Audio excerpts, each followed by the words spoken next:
안녕하세요. 서울에도 강한 비가 내리다 그치다를 반복하고 있습니다. 저는 김지훈 박사 대신 오늘 하루 여러분과 함께할 스페셜 DJ 박연미입니다. 매주 화요일마다 경제 코너로 인사를 드렸는데 오늘은 또 새롭고 떨리네요. 낯선 자리나 새로운 시작은 늘 이렇게 긴장되는 일인가 봅니다. 그래서일까요? 개원한 지 얼마 안 된 국회도 또 묵직한 수사 맡은 검찰도 아직은 답을 찾지 못한 것 같습니다. 시간이 흐른 뒤에 좋은 기억은 추억으로, 나쁜 기억은 경험으로 남는다는데 정치권과 검찰의 2020년 여름은 과연 어떤 기억으로 남게 될까요? 적어도 제게는 아주 좋은 추억 하나가 남을 것 같습니다. 8월 5일 이브닝쇼 시작합니다.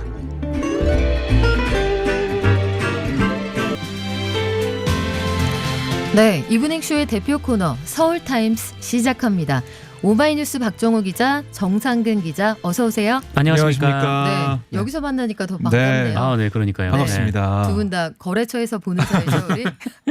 유튜브 TBS FM으로 들어오시면 보이는 라디오로도 함께하실 수 있는데요. 오늘 비 소식부터 좀 전해드려야 할 것 같아요. 경기, 충청, 특별재난지역으로 신속하게 지정하는 걸 검토한다고요? 네, 그렇습니다. 정세균 총리가 오전에 정부 서울청사에서 중앙재난안전대책본부 회의를 주재했거든요. 이 자리에서 뭐라고 했냐면 충북, 경기, 충남 지역의 특별재난지역 선포 건의에 대해서 최대한 신속하게 검토하라라고 행정안전부에 지시를 했습니다.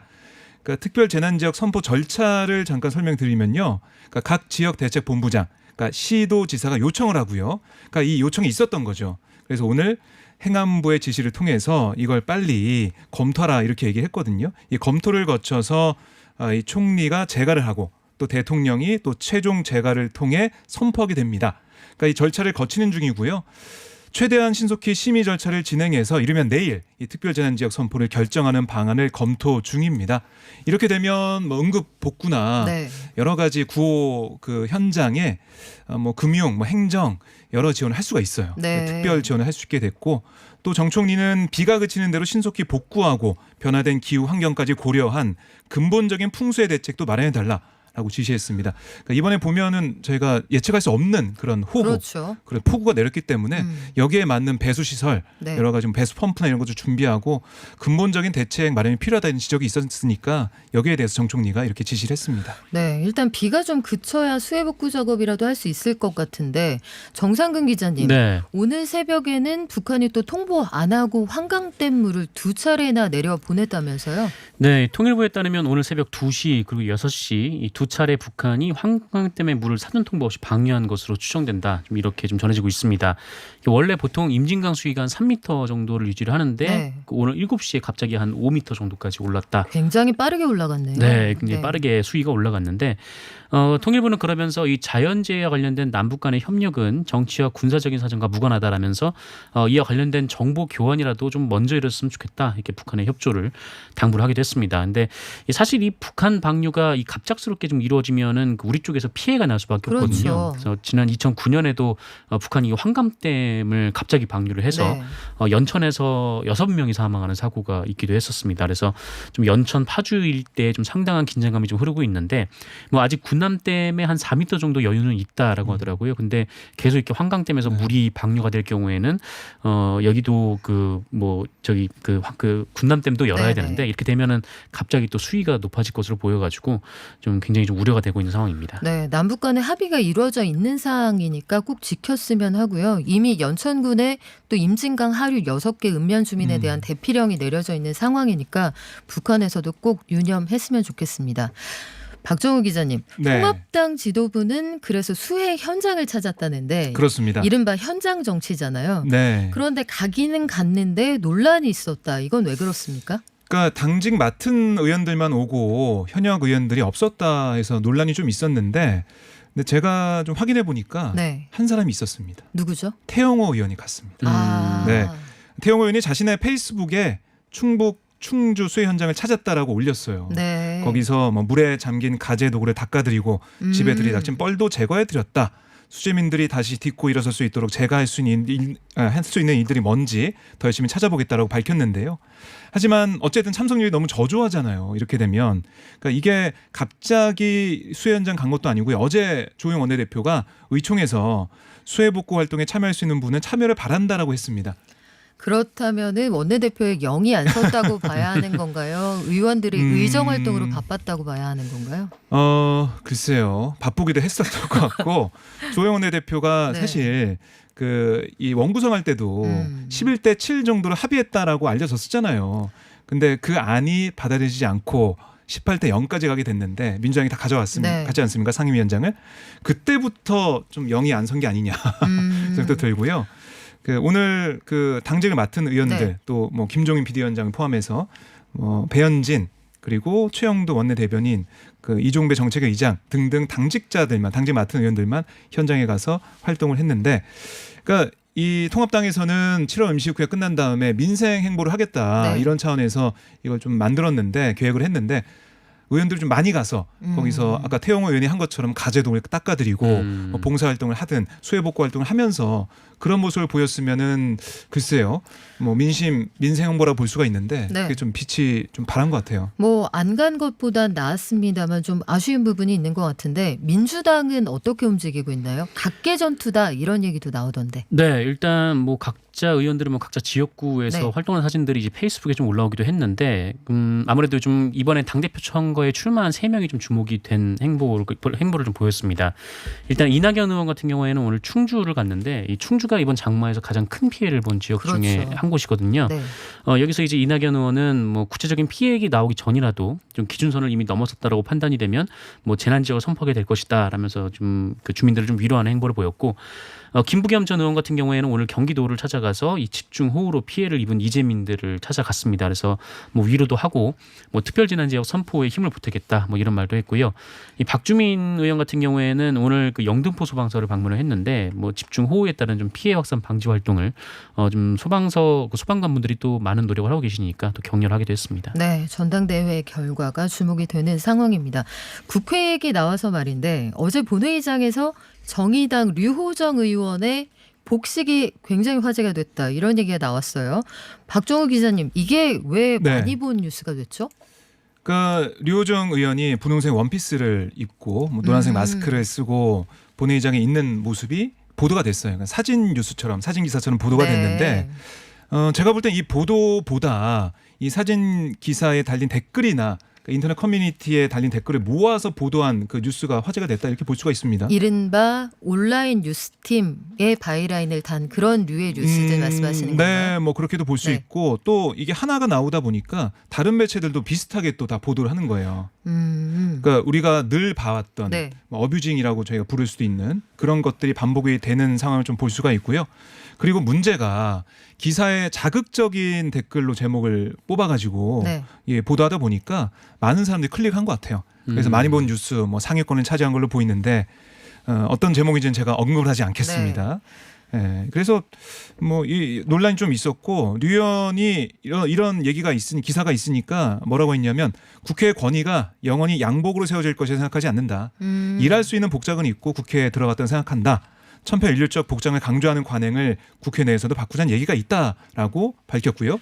정의당도 논평을 내고 류 의원을 향한 비난이 성차별적인 편견을 담고 있다. 강력히 유감을 표한다. 이렇게 또 밝히기도 했습니다. 네, 글쎄요. 2003년에 유시민 의원이 하얀 바지 입고 등원했다고 화제가 됐던 게 벌써 17년 전인데 네. 이게 이렇게까지 얘기가 될 일인가 싶기도 하네요. 네, 당시에는 네. 여야 국회의원들이 예의가 없다면서 막 항의를 했고요. 굉장히 엄근진하게 꾸짖었던 기억이 나는데요. 네. 글쎄요. 뭐 하나의 해프닝일 수 있겠습니다. 그래서 네. 국회의원 선서를 다음 날로 연기했습니다.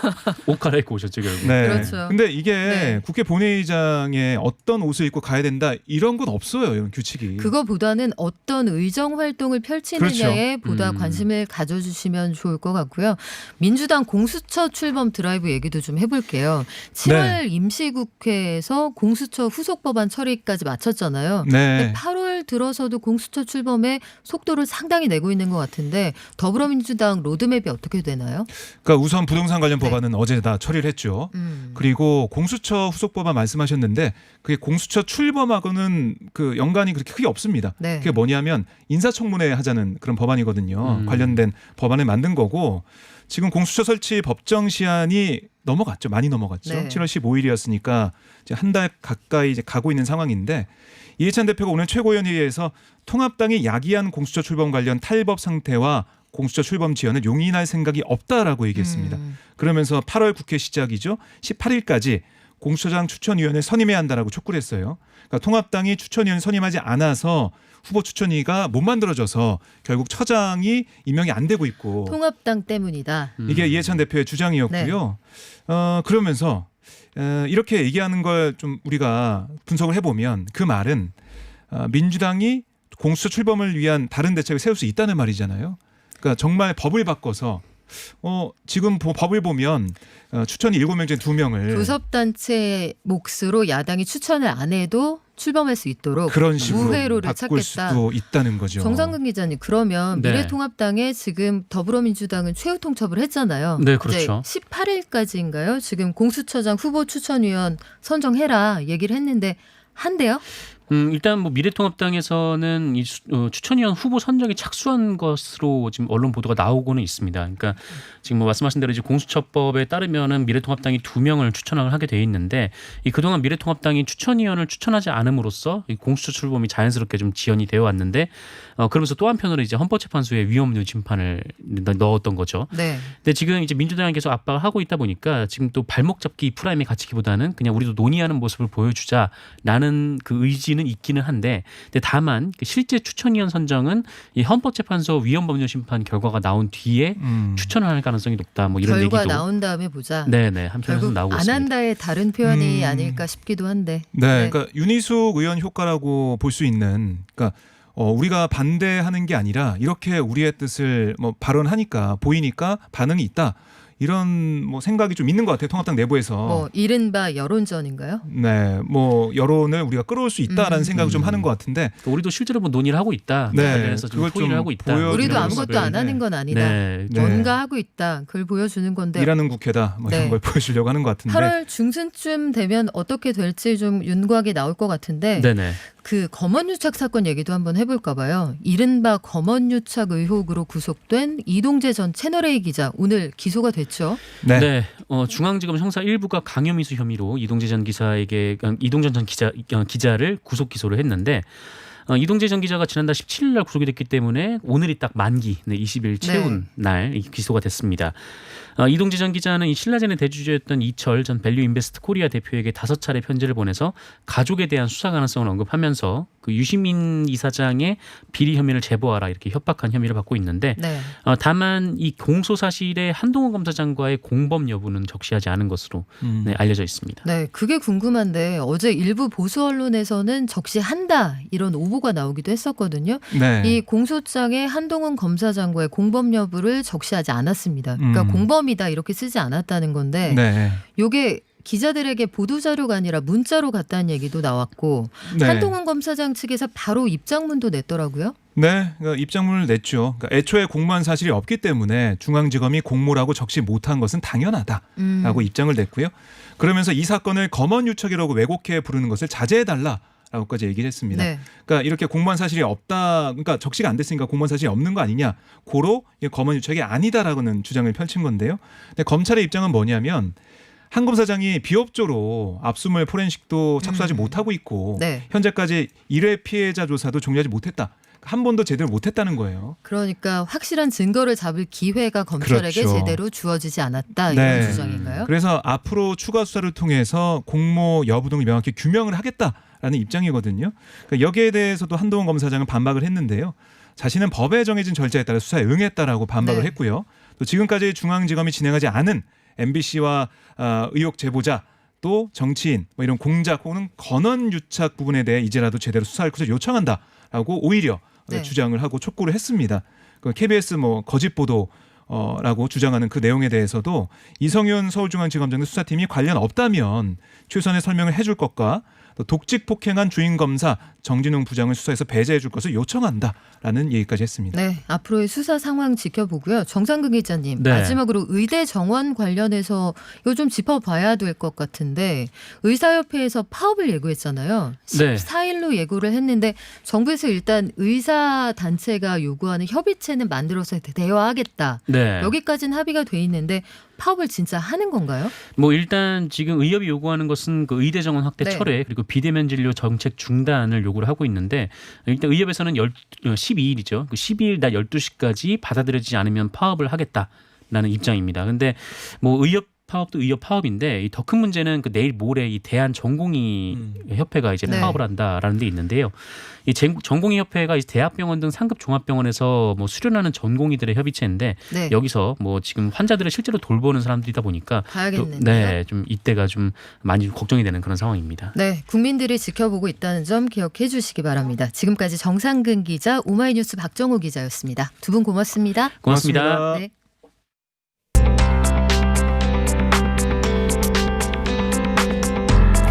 네, 이브닝쇼 여름 특집으로 진행하고 있고요. 저는 1일 DJ를 맡은 박연미입니다. 비가 와도 정말 너무 많이 내리고 있습니다. 오늘 오후 3시에는 3년 만에 소양강댐 수문까지 열렸는데요. 한강 수위에 직접 영향을 주는 팔당댐도 계속 물을 내려보내고 있다고 합니다. 한강 홍수통제소의 박정술 박사님 연결해서 상황 알아볼까요? 안녕하세요. 예, 안녕하십니까. 네, 고생 많으시죠? 예, 괜찮습니다. 네, 오늘 소양강댐 수문을 열었는데 이게 15번째라고요? 이거 보통 일 아니라면서요? 예, 아시겠지만, 소양강댐이 국내 최대 규모의 댐입니다.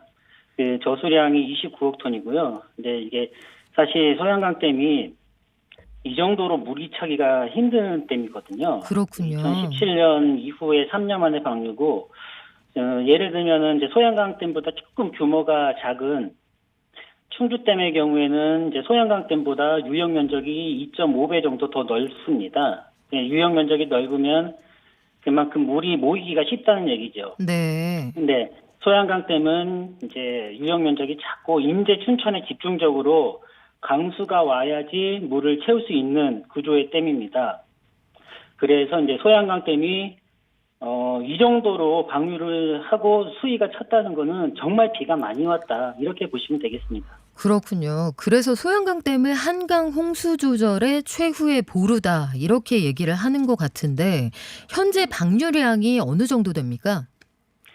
예, 한강 홍수통제소는 이제 한강 권역에 있는 12개의 발전댐이라든가 다목적댐, 용수 전용댐 등을 수문 방류를 승인을 하는 기관이고요. 유역 전반의 홍수 통제를 하고 있습니다. 네, 오늘 12시에 소양강댐 수문 방류를 승인했고요. 이제 최대 방류량은 3,000톤입니다. 그리고 이제 지금 초기 방류 1,000톤부터 서서히 방류량을 증대해서 지금은 약 초당 1,800톤 정도 방류를 하고 있습니다. 초당 1,800톤이요.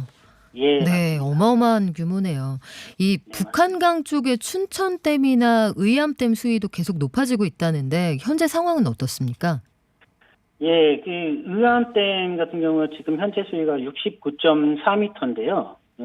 사실 춘천댐, 의암댐, 청평댐 같은 경우에는 발전용 댐이고 홍수 조절을 위한 용량이 크지가 않습니다. 그래서 네. 화천댐하고 소양강댐이 방류를 하게 되면은 상위에서 유입되는 물을 그대로 하류로 전달하는 역할을 하고요.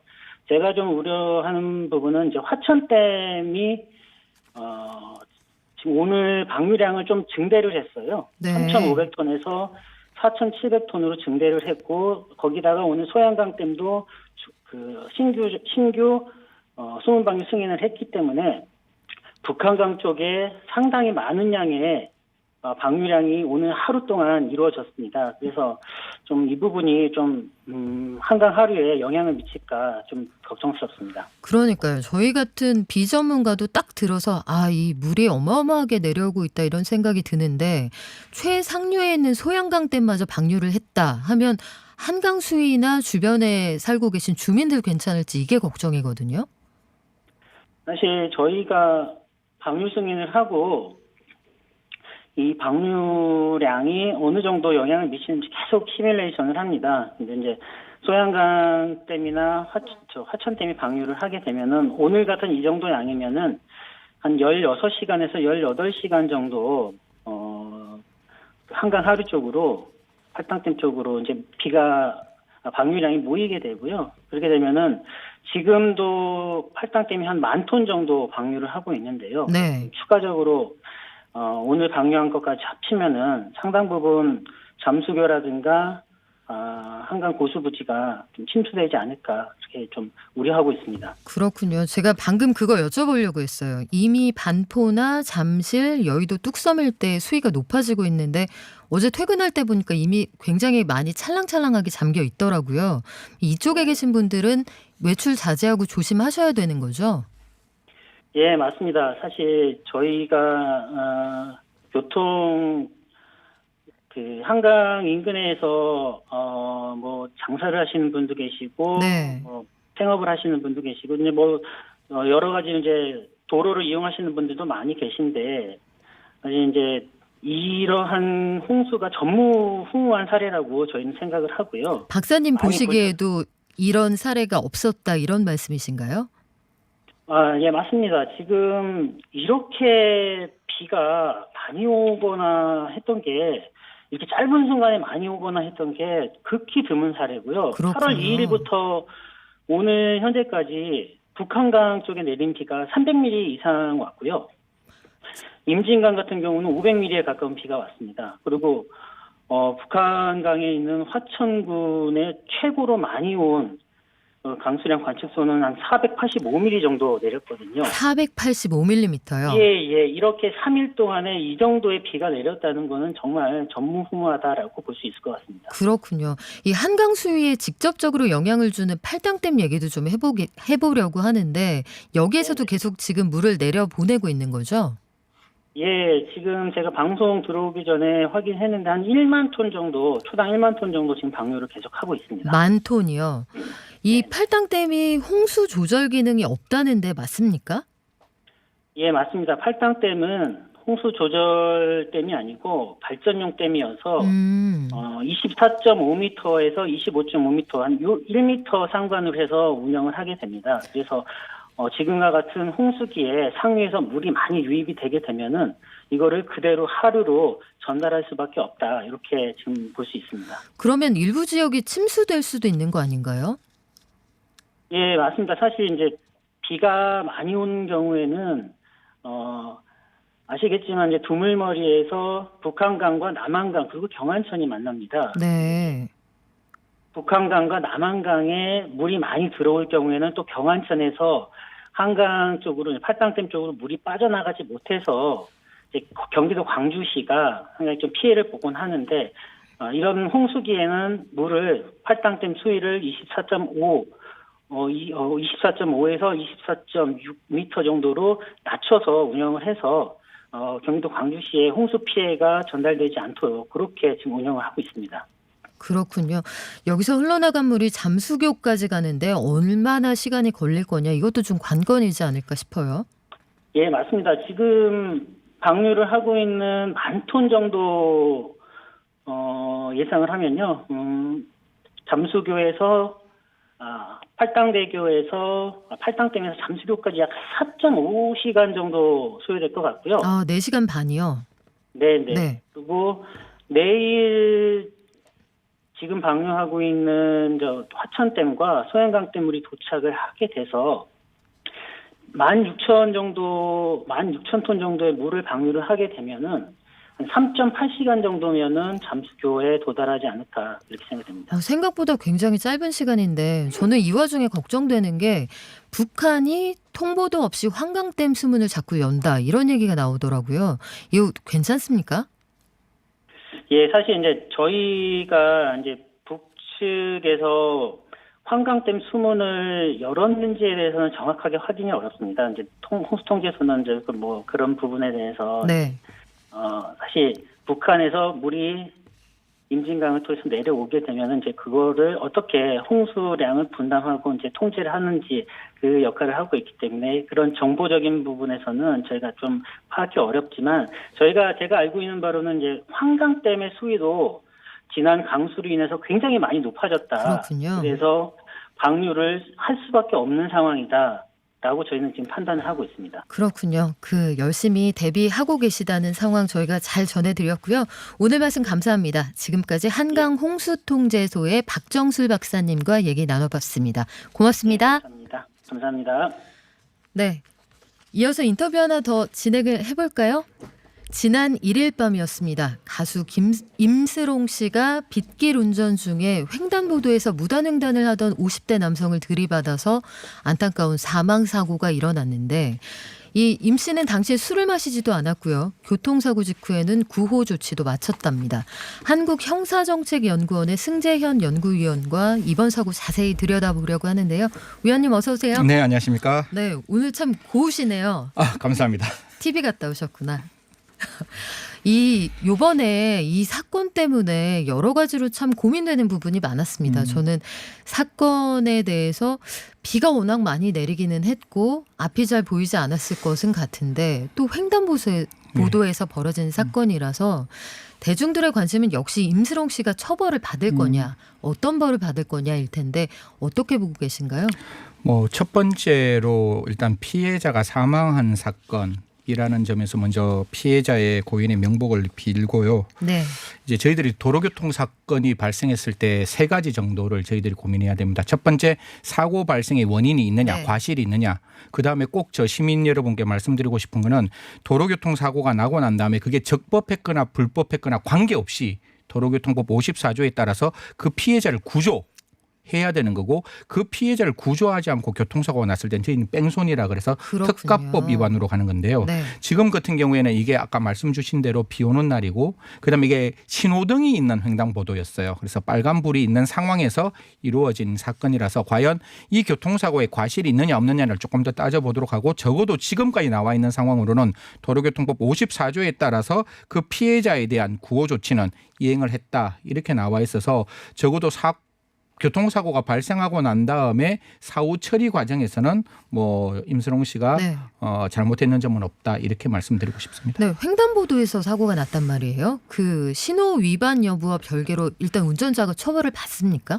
이거는 조금 더 살펴봐야 되는 네. 것이고 첫 번째 꼭 이것도 시민 여러분께 꼭 말씀드리고 싶은 게 신호등이 없는 횡단보도는 네. 그냥 지나가는 게 아니라 무조건 정차하셔야 됩니다. 무조건 보행자 우선. 예, 우선이고 네. 반드시 서야 되고 그러한 과정에서 사고가 났다면 전방 주시 의무 해태와 그 횡단보도에서 정차하지 않았다는 이유로 교통사고에 책임이 있을 수 있는데 지금 있는 그 횡단보도는 신호등이 있다라는 점에서 신호는 서로 간에 지키는 거잖아요. 네. 그러면 빨간색은 보행자는 서는 것이고 자동차는 지나가는 그게 우리의 약속이잖아요. 그렇군요. 과연 그 약속의 어떤 범위 그다음에 이러한 밤에서 사고가 일어났을 때 그 사고가 회피 가능했느냐 이런 건 이제 열어놓고 저희들이 좀 살펴봐야 된다고 생각합니다. 지금 말씀해 주신 그 규정에 따라서 그 뽀끈 땅콩님 무단횡단한 사람이 우선 잘못한 거 아닌가요? 이렇게 물어봐 주셨는데 어떻게 보세요? 지금 이제 그러니까 우리가 흔히 말해서 적색 신호에서 무단 횡단을 했기 때문에 당연히 그 무단 횡단했는 사람의 과실은 분명히 존재를 하는 것이고 다만 그 무단 횡단을 했을 때 자동차 운전자도 우리가 앞을 이렇게 보고 운전을 해야 되는 거잖아요. 그럼 그걸 전방 주시 의무라고 하는데 네. 그 전방 주시 의무가 과연 불이행되었다면 그 부분에 대한 과실이 있다. 그러면 분명히 지나가는 사람도 잘못했지만 운전하는 사람도 잘못했는 부분이 있지 않느냐라는 걸 이제 우리가 따져봐야 되는데요. 아까도 말씀드렸다시피 네. 빨간색 어떤 적색 신호라면 지나가면 안 되는 거잖아요. 더더욱 그렇죠. 안 되는 네. 부분이고 분명히 난 파란색 신호를 보고 지나갔다면 운전자로서는 신뢰의 원칙 즉 그 사람이 서서 지나가지 않을 것이라고 믿고 저희들이 매일 교차로에서 파란불이 있을 때 생각 안 하고 지나가잖아요. 왜냐하면 그렇죠. 반대편 차선에서 서줄 거를 믿고 있기 때문에 또한 지금 같은 도로가 저희가 이제 사실 이게 몇 차선 도로인지도 모르고 잘 안 보였죠. 예, 잘 안 그리고. 보이고 이게 우리 네. 대법원 판례에서도 회피 가능성 어떤 결과가 발생했을 때 그게 회피가 가능했어야지 그 사람에게 비난할 수 있다는 점을 따진다면 지금 갑자기 만약에 편도 2차선 같은 데에서 갑자기 끝에서 갑자기 튀어나왔다든가 그다음에 비 오는 날 굉장히 이렇게 어두운 옷을 입고 튀어나왔다든가 이런 여러 가지 상황은 아마 그 자동차에 CCTV가 있을 거예요. 그런 걸 확인해서 이거는 신뢰의 원칙에 의해서 그 임스롱 씨의 잘못이 없고 그다음에 피해자가 너무 급하게 뛰어나와서 이러한 회피 가능성이 없었다라는 점이 나온다면 그럼 법원에서 따져야 되겠죠. 네. 그 부분을 따져서 따라서 이제 결국 죄가 되느냐 죄가 되지 않느냐는 그 법원에서 가장 합리적이고 가장 정의롭게 결정할 것이라고 생각합니다. 지금 쟁점이 말씀해 주신 것처럼 교통사고가 났던 당시가 밤 늦은 시간이었고 비까지 내렸고 최근 들어서 뭐 앞이 보이지 않을 정도로 폭우가 내리는 경우들이 있는데 이게 방금 말씀해 주신 사고 회피 가능에 어느 정도 영향을 주게 될까요? 일단 저는 먼저 사람의 생명이 가장 중요하다고 생각을 합니다. 네. 그래서 폭우가 온다든가 밤늦게 가는 길에는 분명히 감속을 하셔야 되는 것이고 더더욱 운전자는 주의 의무를 깊게 기울이셔야 된다. 이거는 100% 먼저 전제적으로 말씀을 드리고 그럼에도 불구하고 빨간색 불에 비 오는 날 갑자기 검정색 옷을 입고 튀어나온다면 사실 운전자의 입장에서는 더 이상 어떻게 다르게 선택할 수 있는 가능성이 없을 수 있는 거 아니냐. 쉽게 말하면 회피 운전자가 무단횡단하는 보행자를 피할 수 있었느냐 그렇죠, 없었느냐. 그렇죠. 그 회피 가능성이 있었느냐 네. 회피 가능성이 없었느냐 이걸로 결정할 수 있을 것이라고 생각합니다. 그렇군요. 수사 상황은 좀 지켜봐야 될 것 같고요. 위원님 또 어렵게 보셨는데 이 사건도 한번 짚어보겠습니다. 지난 2012년 2월에 만삭인 여성이 엘리베이터 안에서 당시의 남편으로부터 성폭행을 당한 사건이 뒤늦게 알려져서 논란이 일었는데 네네. 해당 남성은 1, 2심에서 징역 7년을 선고받았다고요. 일단 사건 전말부터 좀 알려주시죠. 참 어떻게 보면 저도 기함을 했던 사건이고 아마 그 남편도 네. 좀 부적절한 단어일지 모르지만 천지분간 못하는 사람인 듯이 보이는데요. 이게 만삭인 아내를 성폭행했는 장소가 엘리베이터 아니었고 누구나 드나들 수 있는 공간이죠. 그렇죠. 그리고 부부지간이라 할지라도 우리 법이 바뀌어서 남편에게 반드시 성적 자기 결정의 자유를 어느 순간 어디에서나 허용을 해줘야 된다. 이런 거는 분명히 잘못된 관점이고 네. 우리 법에서도 부부관계를 인정하고 있는 상황인데 누구라도 엘리베이터 안에서 남편이 만삭인데 남편이 성적 결정의 자유를 허용해달라고 이야기하는 게 과연 가능할까? 네. 절대로 가능하지 않다. 이게 첫 번째고 두 번째 그 피해 여성이 이제 부인과에 가서 여러 가지 진단을 받는 과정에서 도저히 이건 부부싸움에서 일어날 수 없는 상처와 부위 그리고 치료 내역 그다음에 의학적으로 볼 때 부부싸움에서 도저히 이렇게 이거는 아니다라고 네. 확인을 받을 수 있는 정도였기 때문에 적어도 엘리베이터 안에서 일어난 그 성폭력 사건은 그냥 단순히 부부지간에 있는 부부싸움이 아니라 분명히 형법상의 강간죄가 성립된다. 이렇게 법원은 판단했습니다. 그렇군요. 그런데 지금은 이혼을 했죠. 전 남편이 아니 왜 뒤늦게 이 사건에 대해서 고소를 하느냐. 이 문제 제기를 왜 뒤늦게 하는 거냐. 이렇게 오히려 그 어깃장을 놓고 있다는데 이에 대해서 피해자나 재판부는 어떤 입장입니까? 제가 이 말을 듣고 제가 처음에 나왔던 하늘과 땅을 구별하지 못하는 사람이라는 말을 썼는데요.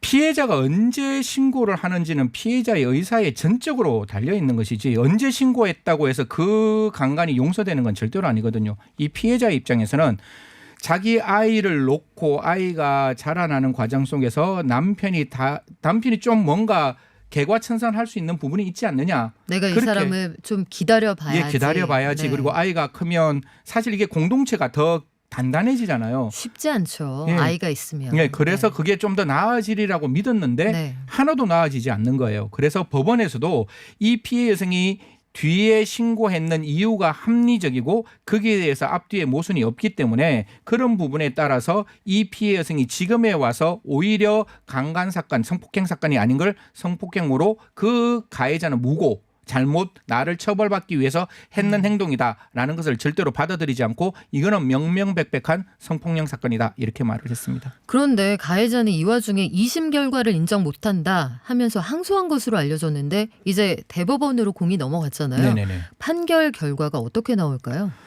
뭐 지금 나와 있는 사건의 어떤 내용을 살펴본다면 대법원에서 사실 판단하는 것은 그 사실관계의 잘잘못이 아니라 그 법리 검토가 잘못됐는 점을 따져야 되는데요. 네. 뭐 지금 봤을 때 그 법리 검토가 잘못됐다는 점은 제가 봤을 때 적어도 나와 있는 지금의 언론의 내용으로는 잘못된 점이 없기 때문에 대법원에서 역시 동일하게 1심과 2심과 동일하게 저는 오히려 7년이라는 형이 너무 낮다고 생각을 하거든요. 네. 그렇게 그 산딸이 얼마 남지 않는 부인을 더더욱 보호해야 되고 더더욱 아껴야 되는 부인에게 그런 잔인한 행동을 했다면 이건 일반적인 성폭력 사건보다 더 엄중하게 처벌했었어야만 되는데 저는 오히려 대법원에서 양형부당으로 파기환송을 해서 다시 그 고등법원에서 네. 좀 더 엄중한 처벌이 있기를 오히려 바라는 입장입니다. 네, 무거운 처벌이 필요하다 말씀해 주셨습니다.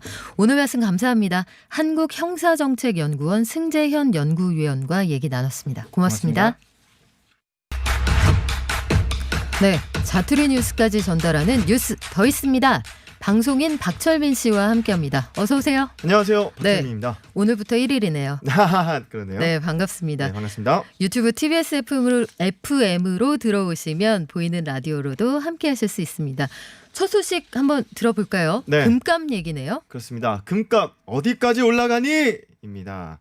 국제 금값이 어제 사상 처음으로 1온수당 2,020달러를 돌파했습니다. 1g당 환산해 보니까 77,584원입니다. 비싸다. 그렇죠. 네. 뉴욕 상품 거래소에 따르면 12월 인도분 금은 전날보다 1온스 즉 31g당 34.7달러 오른 2,021달러의 장을 마쳤는데요. 이게 4만 원가량 오른 거예요. 1온스당. 그러니까 1,400원 정도 한 그램당 이렇게 오른 거죠. 비싸다. 비싸죠. 네. 네.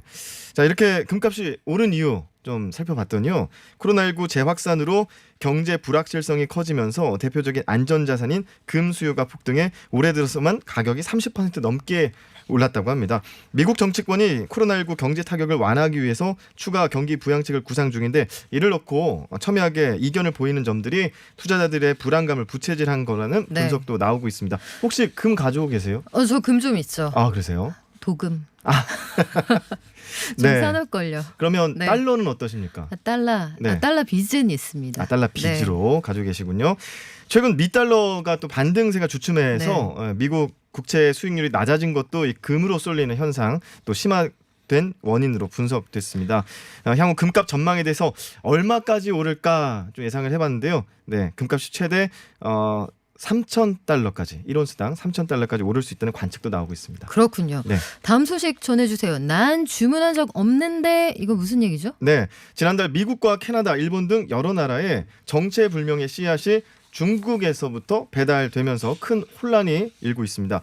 이에 미국 농무부는 현지 시간 2일 자국 내 천여 가구에 배달된 중국발 의문의 씨앗을 조사한 결과 현재까지 채소와 허브, 꽃 등 14종의 씨앗임을 확인했습니다.